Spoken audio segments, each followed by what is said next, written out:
Let's go through our infection control study guide together. So, if you're curious what Dentalelle study guides look like, they're full of case studies where I give you very complicated questions based on dental office scenarios, but also answers with rationales for every option A, B, C, and D. So, we're going to go over a question together, but let me just quickly show you. So, once you get a case study guide, you will log in and you can open it right away. Now, this one here, you can see all of the questions first. This one has actually 60 questions. So I'll just kind of show you. So you'll see all the questions first, but then at the end, you will get the answer key. So I don't tell you the answers right away because I want you to work through the questions and really try to answer them as if you're taking the board exam. And then the answer key is at the bottom where I give you the correct answer with the rationales for every option A, B, C, and D. So lots of practice for you. There's 60 questions here. Now, I have many different topics for the case studies. I have board exam prep courses, the study guide course, the express course, but also the VIP course. But some students tell me they don't necessarily want a full course. They just want to go over case study booklets on certain topics to make sure they're really prepared for the board exam. So I do offer that for you as well.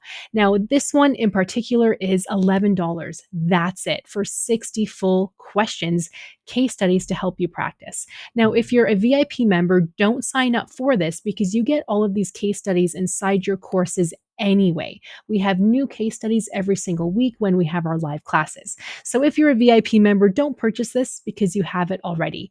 These case studies practices are more for students who just want case studies, but I will always recommend signing up for one of my full courses where you will see teaching videos.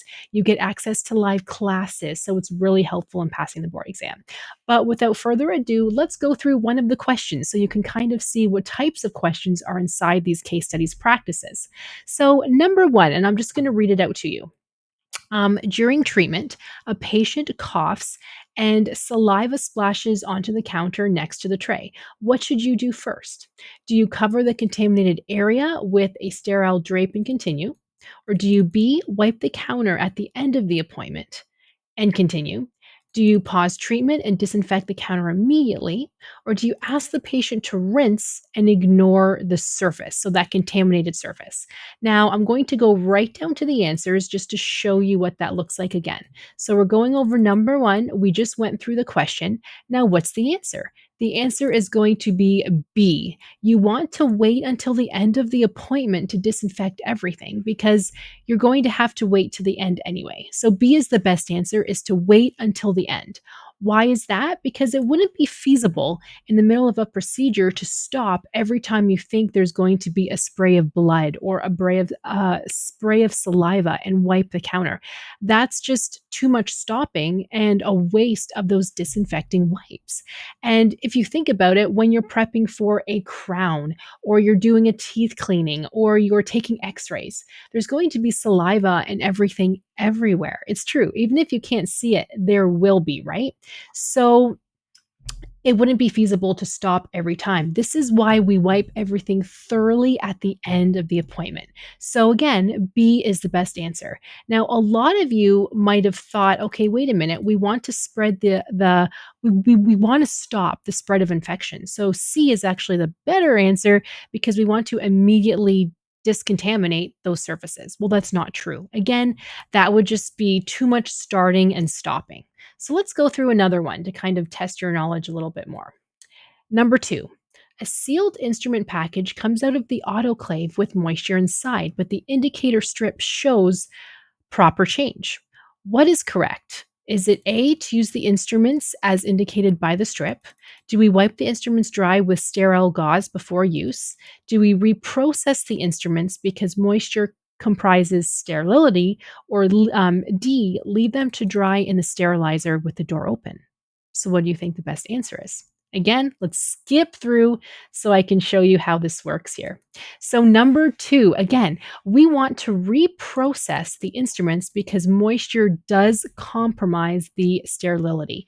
Now, a lot of you might be thinking, in the real world, maybe it just didn't have a chance to air dry inside the sterilizer. Because remember, back in the day, 20 years ago, Once the sterilizer was done and completed, we would simply take them out. We wouldn't wait for the dry cycle to finish. We would just take them out and put wet pouched instruments on the counter over a towel and let them dry that way. But nowadays, you have to let the sterilizer finish completely, including the air dry cycle. So it takes about an hour depending on the sterilizer.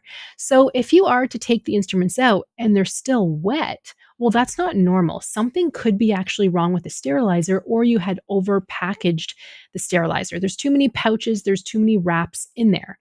So you would have to reprocess the instruments again because something's not sterile. Even if the indicator strip has shown it's sterilizer, that just means that the temperature has reached the optimum temperature to kill everything.